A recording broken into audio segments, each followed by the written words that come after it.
Hi guys.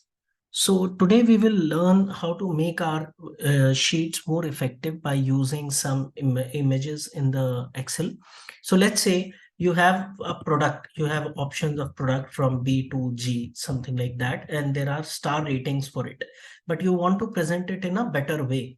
If it is 4 star, then 4 stars should come. If it is 5 star, then 5 stars should come in this column, right? So how do we do it? Is equals to, we will use repeat function, REPT, repeat. What we want to repeat is in the inverted commas, press Windows and full stop, right? And search star here. You see different kind of stars will come. Let's say I am choosing this star, okay? And then close this. And how many times it should repeat? The number of rating which we have got. So you see, this has got in this way, right? Windows plus full stop.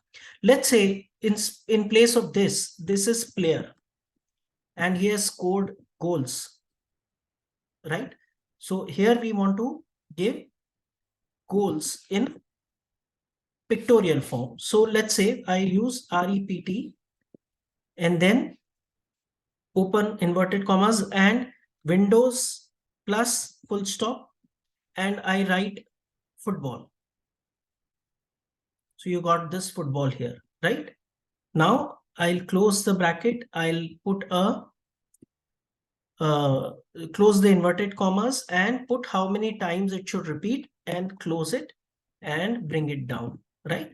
So like that, I think with Windows full stop, you will have lot of options of emojicons which you can use to make your presentations much better, right? You can use any of these which are available, okay? Any of these which are available in the in the Microsoft Excel itself, okay? I hope you like this video. Thank you very much. Have a nice day.